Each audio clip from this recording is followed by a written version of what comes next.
Well, welcome back to season two. Season two of Weekday Saints podcast. LaQuisha, I'm so excited to get another season rolled out with you. Listen, season one was absolutely amazing. We had some amazing guests. I learned a lot about how God shows up in everyday work here for Chattanoogans. My heart was blessed. Yeah, and so if this is the first time you've even heard of Weekday Saints and you're tuning in today for the first time, we are so glad you are here. We're so glad you'll be listening. You're going to hear stories whenever you turn into a Weekday Saints podcast episode. You're going to hear stories of amazing people in Chattanooga that maybe don't always get the front page of the newspaper, but are showing up every day to the jobs and the things they're called to do, and doing it with excellence and with their why, and their why being to follow Jesus. Listen, one of the most interesting things for me is when we're in school, we learn about, right, those traditional roles, right, the doctor, the fire person, the nurse, right? But we learned about some positions in season one and season two that I had never heard of. But God is yet showing up for those people and the people that they impact in terms of their clientele. Yeah, and we hope it can be a gift to you. I talk to people every week around town who want to do something meaningful, and oftentimes they think that means they have to leave what they're currently doing to go do it. And we want to give you a vision for where God has you right now, that it can be something that you can honor Him through what you're doing. And we hope these stories can be something that aren't just fun to listen to, but are encouragement for where God has you right now too in the work you're doing. Yes, sir. Season 2 is phenomenal.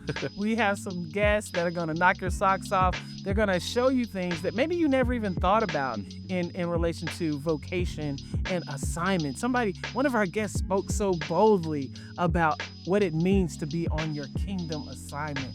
I can't wait for y'all to experience these people. It's going to be great. We're really pumped to get going. And today's our first day. We're starting today, and we have an awesome interview for you to hear. Yes. I'll let you introduce. Dr. Sheryl James, Sheryl Keenan James. She's an amazing educator, a mother, a wife, a pastor. I have to plug her. I'm kind of biased in that she's mentored me as I've lived in Chattanooga for about 20 years, spiritually. So she is a fireball of energy, and she's motivated by her desire to fulfill her kingdom assignment and to create legacy. She talks so heavily about what it means to create a legacy and live a life worth leaving behind for someone else to build on. I cannot wait for this interview. Well, get ready to listen to Dr. Sheryl James, and you're going to want to take notes because, she is going to just drop a lot of wisdom on you. So without further ado, let's go listen to Dr. Sheryl James. Well, this is going to be an amazing, amazing conversation because we have none other than Dr. Sheryl James with us this afternoon. We are so happy that you're here with us on the Weekday Saint podcast. And I don't know what rock you've been under, but somebody may not know who you are. So if you could just tell our listeners a little bit about you. Wow. Okay. First of all, thank you all for having me. This is absolutely wonderful. And I am such a believer that our life is what we live every day. So I am Dr. Sheryl James. Yes. I get the privilege to pastor an amazing church, a Destiny Church. I am also an education consultant. I come with 30 years in the education system and had the nerve to go back. I must really like it or love it. Yeah. But that is just a passion of mine. I'm also a coach, a life coach. I'm also a mentor. I'm also a business owner. I'm also a park owner. You know what? If it's just out there, I just figured let's just touch a little bit of it all. So just on kingdom assignment and so excited about everything that I get to do, which I think is rare. Yes. So people are excited about some things they get to do and not the other. I am so excited about everything that I get to do. So that's a little bit of who I am, just trying to shine a little light on my little bitty corner, and so thank you for the privilege to be here because you all are rolling and rocking. And so to get to partner with you all to make this happen, that's good stuff. I feel more excited already. I'm ready to I go. told Jonathan to get ready. She gave me a warning. It wasn't even a warning. It was just like, get ready for this. It's going to be so good. We're going to take over the world. That's right. I love it. I love it. So before we take over the world, tell people where you're from, because this podcast is rooted in people that are here in Chattanooga. But what we're finding is that many of the people that are here in the city helping to make the city great, maybe not from here originally. So tell the people a little bit about where you're from. Well, I feel like I'm a Chattanoogan now because I've been here for 29 years. But I come from the great city of Midland, Texas. Ha! That's why I said great city. That little bitty town.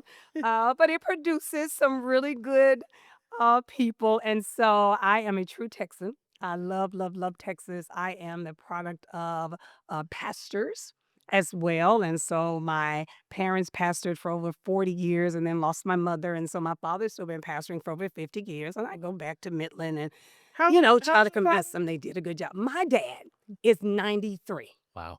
and is still rocking and rolling and pastoring and all of that. And the grace of God, I pray all the time, okay, Lord, let's make sure those genes are continuing and that I could do what he is doing. But such a great influence in my life. And so I'm able to do what I do because of that. But yes, Midland, Texas. All right. And how about tell us about your family? Who's here? Who's living in Chattanooga with you now? Okay, so I have 7 children and my wonderful husband. We are a beautiful blended family. Our last name is James, so we go by the James Bond, and we are 007. And so we are doing this. And so we range from ages 36 all the way to 21. I know we look really amazing, right? Yes, especially when you don't have to have them all. So, but a wonderful, wonderful family and excited about all that they're doing and the privilege to raise them. Yeah. I know they're adults now, but I've always been one to take parenting seriously. Yeah. And I don't think that children should just grow up. I think you should raise them. So I'm sure they probably get tired of us raising them all the time. But when you know kingdom assignment and it's not just you, it's for everybody you're connected to. That's how God works. And so to get the privilege, and you'll hear me use that word often because sometimes people live like life is a burden and, oh, I have to do that. This is a privilege. You trust me with these people. You trust me to walk into this environment. You trust me to be able to speak in a room and people actually listen. Like, what a privilege. So, yes, that's our family. And we have 4 grandbabies. So I am Gigi. I am not grandmother. I am Gigi. Okay. So Gigi is loving it. Loving That's it. awesome. Well, I mean, I can hear it in your voice. Like we're going to talk about your vocations, but we've already started because you being a mom and a grandmother, Yes. Gigi, excuse me. There we go. That's, I mean, the passion, and you even use the language, the kingdom assignment, Mhm. like that, the privilege to do that. So that's awesome that you have that mindset. Because I think it starts at home. It starts at home. Being in education for so many years, and I don't know if I'm jumping ahead, No, but you're good. over 30 years in education, and I would always tell my parents, you are their first teacher. Let's teach them at home. We're not going to do it for you. We want to partner with you. And when we have that mindset, I think it lets nobody off the hook. Yeah. And they would come and drop the children off and say, they yours for the next house. I said, mm-mm, they're not, mm-mm. They will always be yours. But we will join you in helping to bring the best version of them out of them.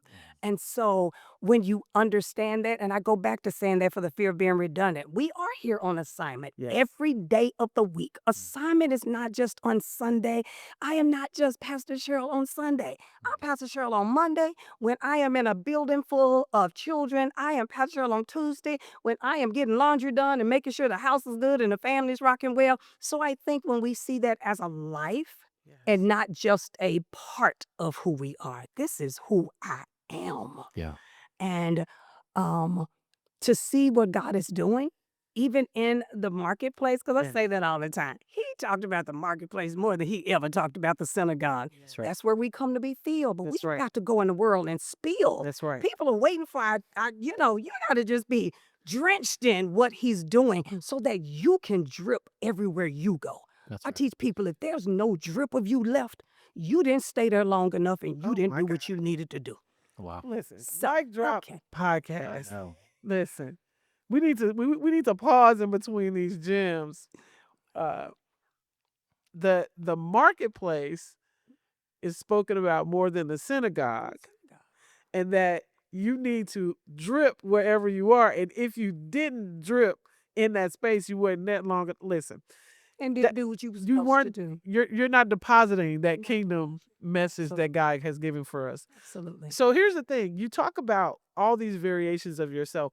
we have a very simple question, but I don't know that it's going to be so simply responded. With me, still Yeah. never So, happened. so when we talk about your current work, like what is before you now? Because I feel like you've talked about being an educator, but since your pastoral role is teaching as well. So talk to us about your current work.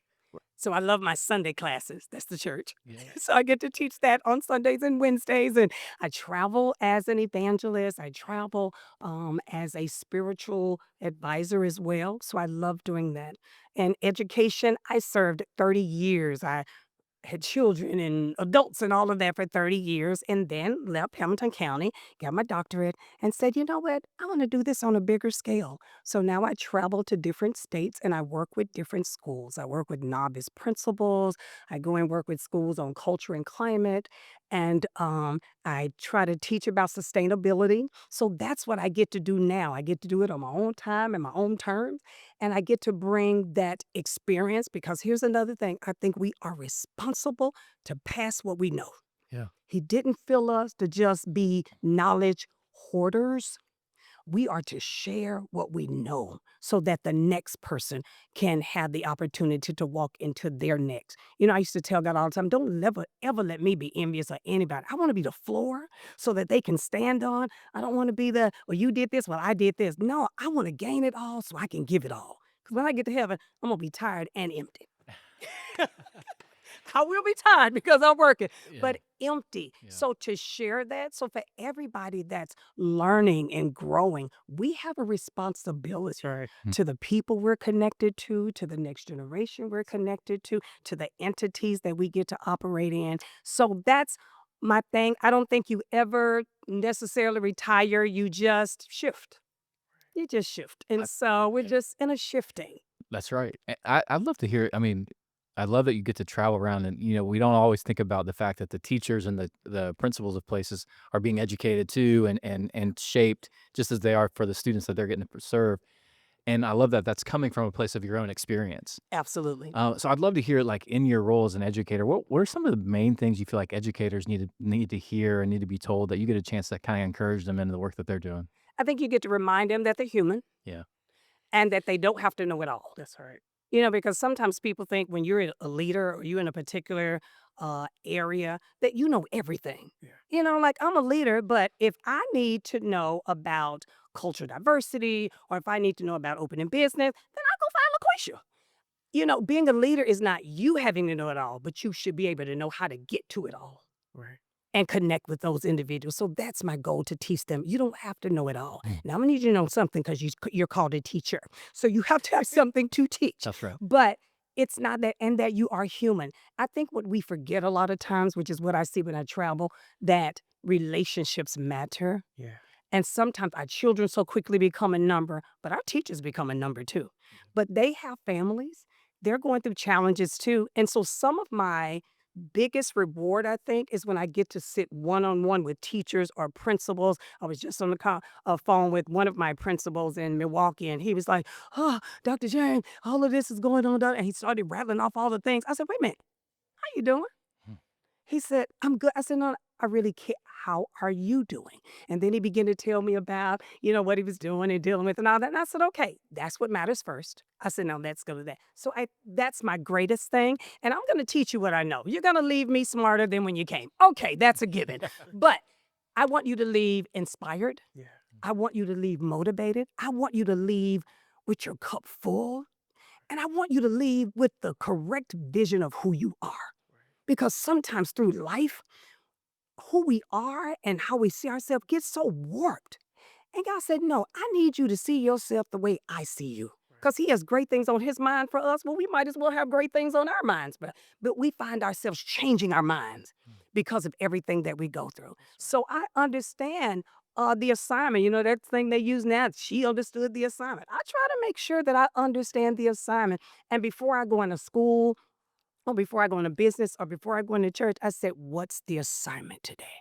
Because sometimes it's not to just make you academically smarter. It's to make you better in life. Yeah. Like when some of the little kids, they'll come and they'll say, you just happy all the time. Can people really be that happy all the time?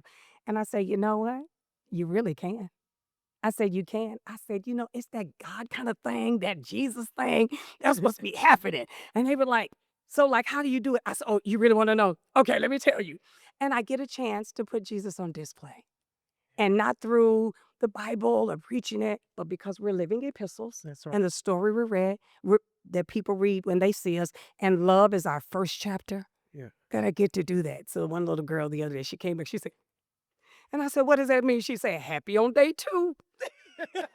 That's awesome. I said, that's right. Because you get to 10, but you got to pass by 2 and you have to pass by 3. And so when she leaves every day, I would say, what is tomorrow? She said, another happy day. Her mother called and said, I don't know what you've done to my child, but this is a different child. The teacher said, I'm not having the same problems that I've been having. It wasn't anything magical, but it was something heartful. So if we flow out of our hearts, that's what we do. So what happens on so you have all good intentions, right? You're imparting Jesus knowledge, right? But there has to be some level of challenge when you're trying to get people from one place of being to another place. That's all, to me, I tell people that's all education is. One state to another state of knowledge and understanding. Absolutely. So talk to me about the challenges you faced. Well, from the ones who love that I'm happy all the time, some of them, it irritates them that I'm happy all the time. And in order for people to move to another location, they have to want to go. And I think that's the hardest part sometimes as an educator. Everybody does not want to go. And you have to be okay when you reach one and when you don't.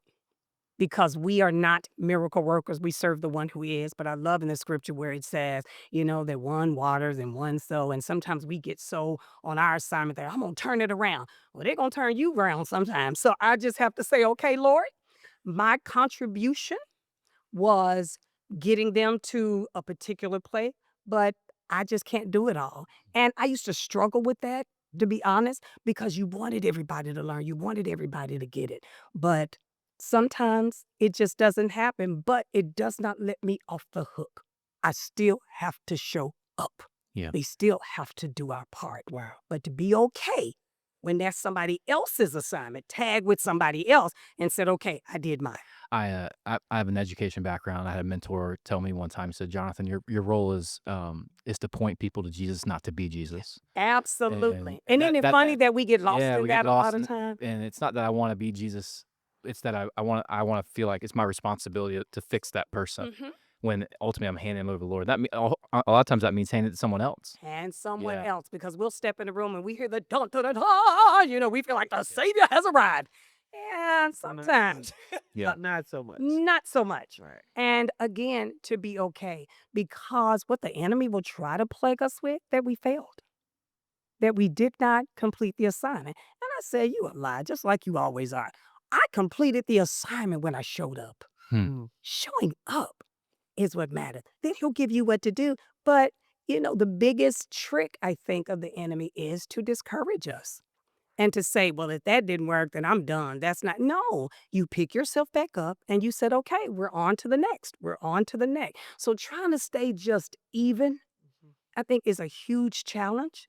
Knowing when that was mine, I'm done, and then to move on. And then to be grateful, to just stay grateful. Yeah. That God, okay, you and I, because sometimes me and God be high-fiving each other. You ever high-five God? I'd be like, Lord, that was good. And bam, wasn't that good? And he'll be like, that was good. I said, can I get a well done?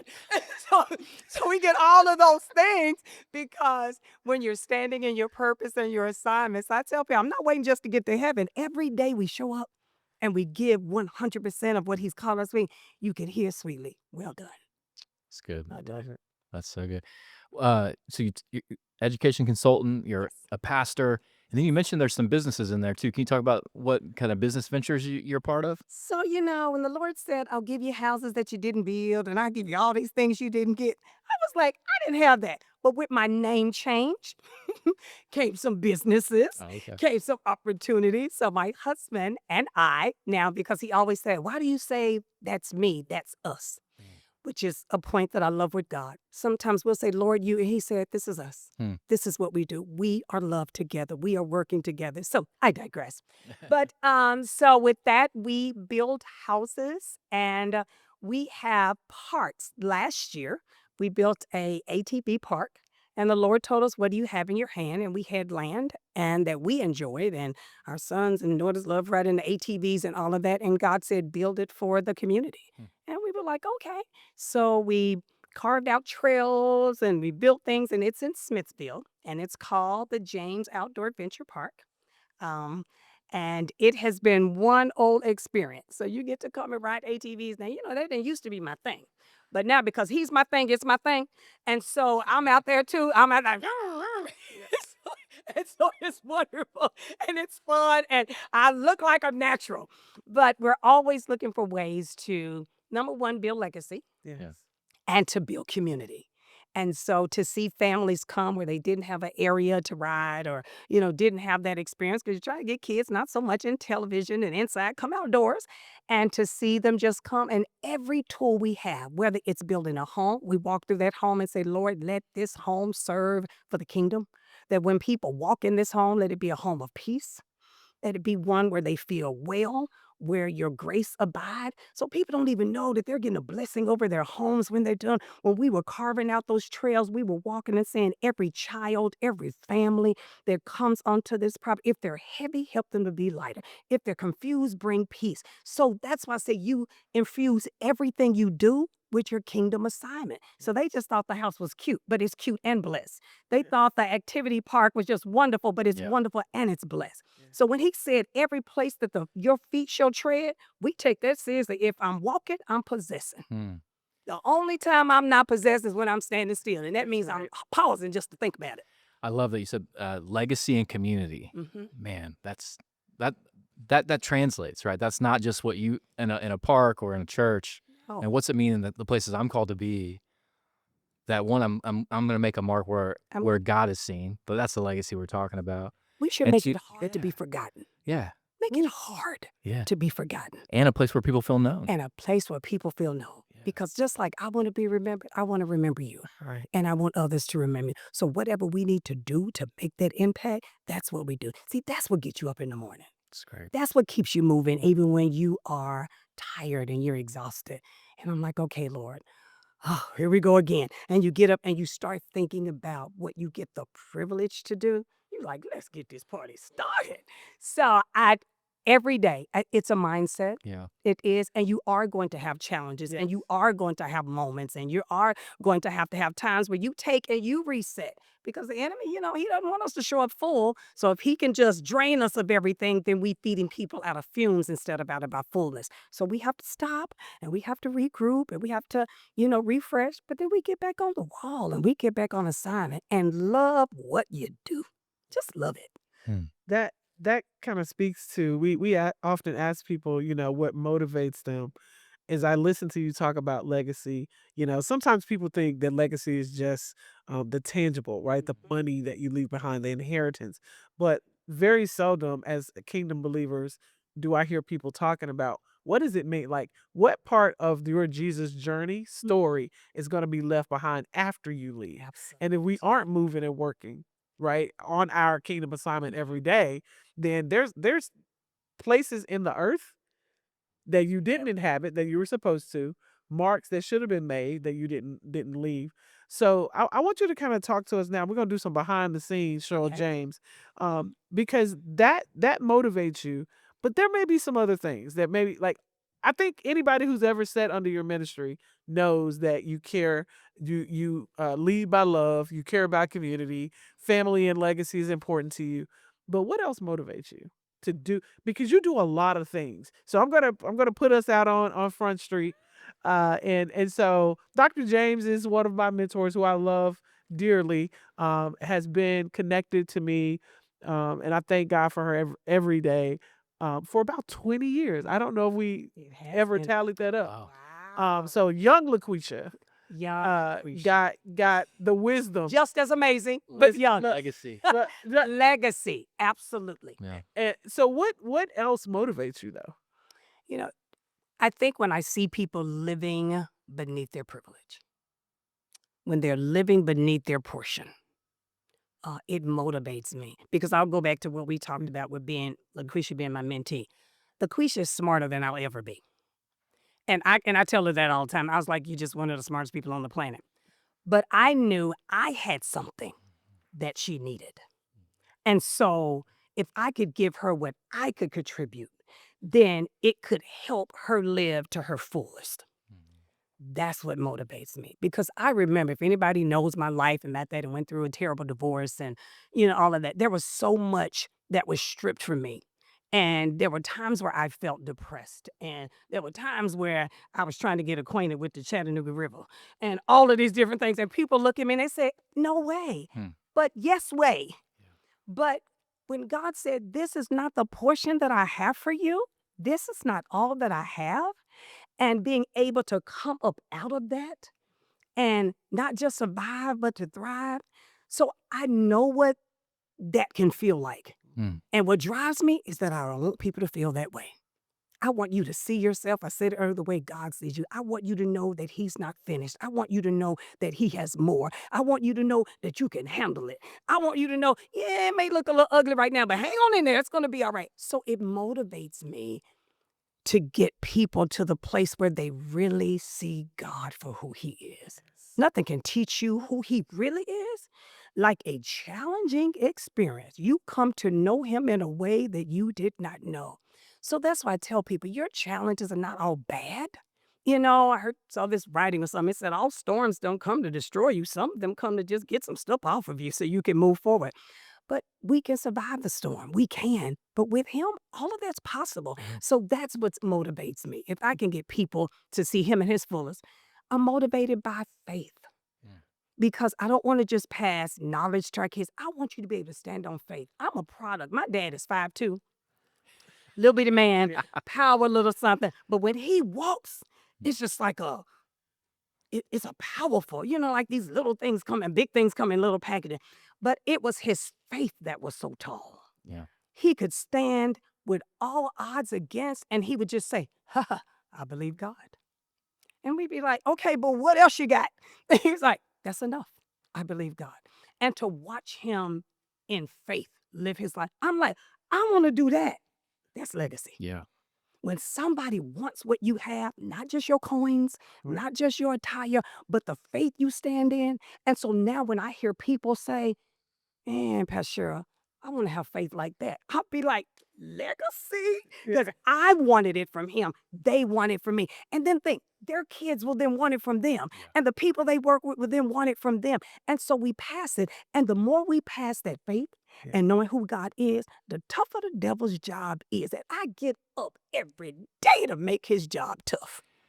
I mean, how am I supposed to, there's too many things to respond to there. It's so great.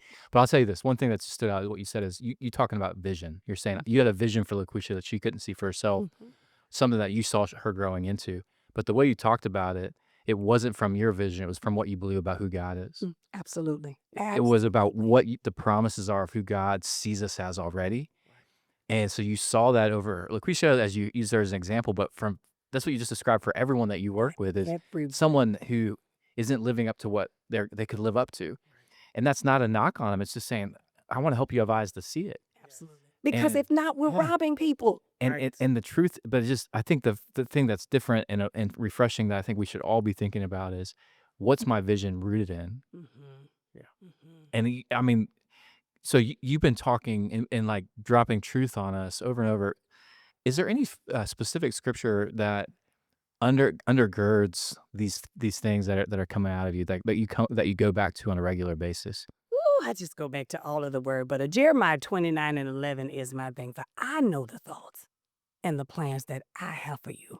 Because people will have plans for us, situations have plans for us, but he said, shh, don't listen to them. I know the thoughts and the plans that I have for you. Those plans are not to harm you, but those plans are to take you to an expected end. I said, quit disappointing our end by not showing up. It's expecting us. And if I allow things I go through to keep me from making my arrival, then what he's put in place as the plan for me comes to naught. But when he said, I know it, so I go to him. Okay, God, so what's the plan? Okay, so you want me to connect to who? Okay, you want me to say what? Okay, you want me to do that? Because this is not about me. I'm on assignment with Kingdom. I get blessed in between and get to, the privilege of meeting amazing people, but it's his plan and it's his will. And I grew up with a song they used to say, yes to your will and yes to your way. That thing just became so real to me.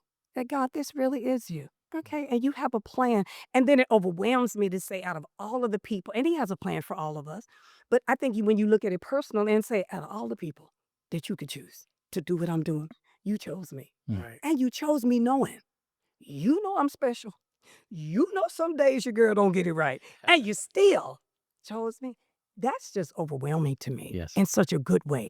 And to say, okay, and just like a child doesn't want to disappoint a good father, Yeah, right. it's the same thing with that. I say, God, and it's not a pressure thing. He's not over you saying that. He's just saying, you know what? Come walk with me. Come talk with me. Let me show you what I have. And your heart says, I don't want to disappoint. Right. I want to please you. You I wanna sing get this. that A. I want to get Yeah. that. I want to get that. What you say? That Well done. that well done. Yeah. Gotta get that well done. And then you lay down at night and you just like, today was a good day. The crazy thing too is Jeremiah, he was writing to his people when they were in exile. They weren't even in a good space. Absolutely. That he still had a plan for them. That's just, I think, such a Oh, I love great it. That's promise. why I love it, because it's so relatable. Yeah. Like, he wasn't speaking to them when they were in a good place or a good Right. moment. He said, come on. And oftentimes he went back and told them. He'd scold them. Then he'd get there and he'd say, now come on, let's go. And they're like, oh, God. That's why we have to be so careful that what we deal with, don't allow it to traumatize us. That's right. Because some people are so traumatized, they can't move forward. How can God love me? Surely he doesn't want you. I said, he hasn't changed his mind. He hasn't. His thought is to bless you. His thought is to take you. Now you need to forgive you. Now you need to release you. That's Because right. he's done. He's good. He's ready to go. And so oftentimes I find myself even just praying for people that they are not so traumatized that they are paralyzed. That's right. That you can still move forward. And if there's any message that I can drop that says, you know what, we all have something. You may not know our something, but we all have something. And God's love conquers it all. So get yourself up and get to moving. And do what? Let's go. One of the beautiful pieces of this episode is just listening to you as an educator, knowing you as a teacher, and then looking at, God being the ultimate. A great teacher always has a plan. A great teacher is prepared. And so God has already created a plan for our life. That's that Jeremiah. And the end is a winning end. It's an expected end Yes. of victory and success and all the things. And we just have to be willing to, wherever we are, right? So you think about a teacher, get in a classroom full of kids, everybody's at a different level. But the end is for you to complete 3rd grade and to move on. Absolutely. That's an expected end. And I'm going to help you. Wherever you are, I'm going to help you get to that end. Listen, we are so humble and grateful for you coming and being with us, Dr. Cheryl. Thank you all. We know that the listeners will definitely be blessed by this episode. I mean, just a big thing that stood out to me is oftentimes I think about work and vocation as things I choose, and the way you've oriented it as, no, it's an assignment. And an assignment means sometimes it's an assignment that I'm excited to do, and sometimes it's an assignment that I'm just given that I have to do. Right. But the thing that's neat is, just as a teacher is always there when the assignment's going on, we have the ultimate teacher, the rabbi, the God or the Father that walks with us in that assignment, right? And oh man, And empowers us. and so just no matter if your assignment right now feels like your dream assignment, that doesn't mean you're alone in it. I think that's really cool. Oh, and that's the most comforting thing, to just know you're not alone. Yes. I like being around with natural people, but when you know you have the great I am that never leaves you alone, you're like, it does not get any better than that. So it's all just what we know. Know what you know. Stand on what you know. That he's a good God. He'll never leave you nor forsake, and he's got us. Is it Sunday? Listen, I mean, I don't know. It's always Sunday in our presence, though. thank you, Dr. James. Thank you so much. Thank you for having me. I never take it for granted when you get to connect with amazing people. And I love that you all are shining the light on, it's not just a Sunday assignment. It's an everyday Every day. assignment. And go out there and make him proud. So That thank you. Weekday Saints. Thank you. Yeah, Thank you. Thank you. Thank you. Well, I hope you enjoyed that episode with Sheryl. Listen, nugget after nugget. I don't really even know. I felt like I was on some type of intellectual whirlwind. I did, you know, as we were talking to her, and I couldn't keep up with all the questions that were coming in my head because there was just so much wisdom that she was dropping. Listen, one of the things that I've always respected about Dr. James is that she believes that you have to see beyond where you are. She motivates people to draw on the potential that's there and build on it. She never lets you settle for mediocrity. That's what I love for her. No, that was great. And the thing that was cool for me was, you know, I think the way she's able to balance all the things she does is that she never is taking off her pastor hat. She's never taking off her entrepreneur hat. She's never taking off her consultant hat. This is just part of who she is. She's living into who God made her to be. And so it's not, I'm doing this now and this now. It's like, no, this is who I am. And so where I'm at, I'm going to use my gifts for God. Yeah, she says that faith is essential to everything when it comes to community work, when it comes to leadership, that you have to have that root in God, right? And I see that. Like, this is not just an interview. I see her out in the marketplace. I see her in ministry, and she is exactly who she was on this episode. Well, we were so honored to interview her, and this is just a good taste of the things to come on season 2. So thanks for listening, and stay tuned for the next episode of Weekday Saints podcast.